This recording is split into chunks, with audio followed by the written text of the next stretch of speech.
Hi viewers, இன்றைக்கி என்ன video பார்க்க போகிறோன்னு பார்த்தீங்கன்னா, இந்த க்ளவுட் கேக்குன்னு சொல்லிட்டு இப்போ வந்து ரீசெண்டாக ட்ரெண்டிங் ஆகிட்டுருக்கு. இன்ஸ்டாலலாம் பார்த்தீங்கன்னா தெரியும்.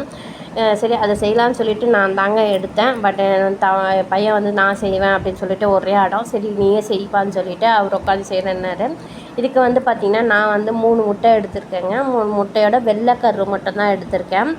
வெள்ளைக்கரு மஞ்சக்கரு நம்மளுக்கு தேவை கிடையாது, வெள்ளைக்கரு மட்டும்தான் தேவை. இதில் வந்து பார்த்திங்கன்னா ஃபஸ்ட்டு ஒரு ஸ்பூன் அளவுக்கு லெமன் ஜூஸ் சேர்த்துக்கிறேன். இதே ஸ்பூனில் வந்து பார்த்திங்கன்னா ஒரு ஸ்பூன் அளவுக்கு வெண்ணிலா எசன்ஸ், 1 இல்லை 1.5 உங்களுக்கு ஃப்ளேவர் பிடிக்குன்னா 1.5 ஸ்பூன் கூட சேர்த்துக்கலாம். நான் வந்து இதுக்கு 1 ஸ்பூன் தாங்க சேர்த்துருக்கேன். இது வந்து இந்த முட்டை இது வாசனை வராத இருக்கிறதுக்காக தான் அந்த வெண்ணிலா எசன்ஸ் ஊற்றுறோம். இந்த ஃப்ளேவருக்காக தான் ஊற்றுறோம், நம்ம வேறு ஒன்றும் கிடையாது. இப்போ வந்து பார்த்திங்கன்னா அந்த பீட்ரு வச்சு நல்லா தம்பி அடிக்க ஆரம்பிச்சிட்டாரு. இப்போ வந்து இந்த இதில் வந்து பார்த்திங்கன்னா சர்க்கரை, அதாவது சுகர் வந்து நம்ம 4 டேபிள் ஸ்பூன் ஆட் பண்ண போகிறோம். அது வந்து ஃபஸ்ட்டே ஆட் பண்ணோன்னா அது வந்து கரையாது, அந்த ப்ளஃபினஸும் வந்து வராதுங்க. அதனால் நம்ம என்ன பண்ணணும், கொஞ்சம் கொஞ்சமாக ஆட் பண்ணி மிக்ஸ் பண்ண போகிறோம். இது வந்து ஃபஸ்ட்டு ஸ்பூன் வந்து போட்டுக்கிறாரு. 1 டீஸ்பூன் அளவுக்கு சுகர் போட்டிருக்காரு ஃபஸ்ட்டு. நம்ம நடுப்புற ஆஃப் பண்ணி வந்து நல்லா அதை பீட் பண்ணால் தாங்க அந்த சுகர் கடை ஒன்றா போட்டோன்னு வச்சுக்கோங்களேன், அது வந்து மிக்ஸே ஆகாது. அந்த தப்பு மட்டும் எப்பயுமே பண்ணாதீங்க, அந்த ப்ளஃபினஸ் கிடைக்காது, வேறு ஒன்றும் கிடையாது. இப்போ வந்து 2 ஸ்பூன் போட்டிருக்காரு. நல்லா பீட் பண்ணணும். எவ்வளோக்கு எவ்வளோ இதை பீட் பண்ணுறோமோ இந்த கேக் அவ்வளோ டேஸ்ட்டாக வருங்க. கண்டிப்பாக ட்ரை பண்ணி, இந்த 4 பொருள் வச்சு தாங்க இந்த கேக்கை நான் பண்ணேன். மைதாவே இல்லாத பண்ணோம், அவ்வளோ டேஸ்ட்டாக இருந்தது. கண்டிப்பாக ட்ரை பண்ணி பாருங்கள். நல்லா பீட் பண்ணுறாரு. அப்போ நான் வந்து 4 ஸ்பூன் சேர்த்துன்னு சொல்லிட்டு 2 ஸ்பூன் சேர்த்துட்டாரு. இப்போ வந்து 3 ஸ்பூன் சேர்க்க போகிறாரு.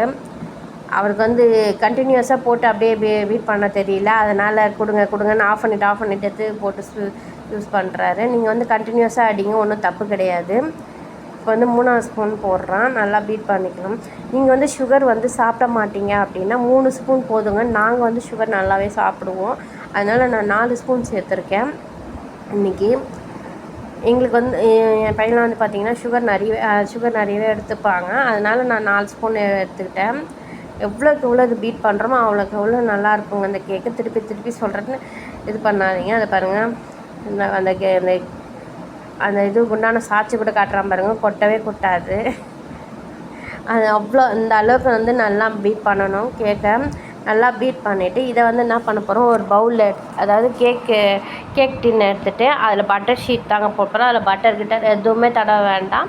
நீங்கள் பட்டர் தடவிக்கிட்டே தடவுங்க. நான் வந்து இன்றைக்கி பட்டர் எல்லாம் அப்ளை பண்ணாமல் அப்படியே வச்சுருந்தேங்க. சூப்பராகவே ஆனால் வந்திருந்தது. பட்டர் அப்ளை பண்ணால் நீங்கள் வேணும்னா பட்டர் அப்ளை பண்ணிக்கோங்க. இப்போ வந்து பார்த்திங்கன்னா நம்ம பீட் பண்ணி வச்சுருக்கோம்ல, அதை எடுத்து ஃபஸ்ட்டு என்ன பண்ணணும், போட்டுட்டு இது மேலே இது எப்படி சொல்கிறது, அது மலை மாரி வந்து நல்லா மேலே போட்டு அமுக்கக்கூடாது. அப்படியே வந்து சும்மா வந்து மேலே வச்சு சும்மா அது ஒரு மாதிரி மலை மாதிரி அதை இது பண்ணிக்கணும்.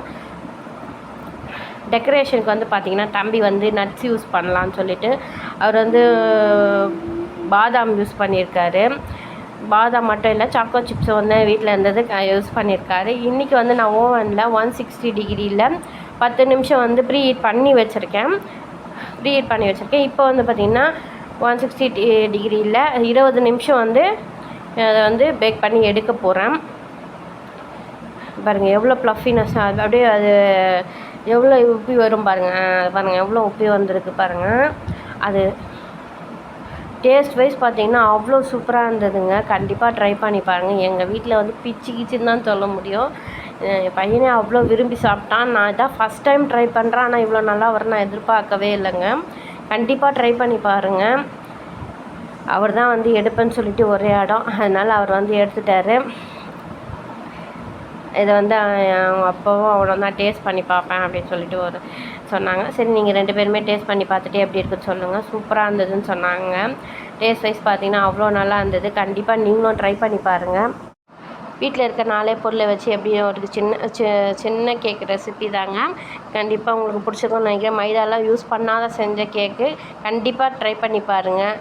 ட்ரை பண்ணிவிட்டு எப்படி இருந்தது சொல்லிவிட்டு கமெண்ட் செக்ஷனில் கண்டிப்பாக கமெண்ட் பண்ணுங்கள். கமெண்ட் பண்ணுறது மட்டும் இல்லாமல் நம்ம வீடியோ பிடிச்சிருந்தா லைக் பண்ணுங்கள், ஷேர் பண்ணுங்கள், சப்ஸ்கிரைப் பண்ணுங்கள். அடுத்த வீடியோவில் பார்க்கலாம். பாய்.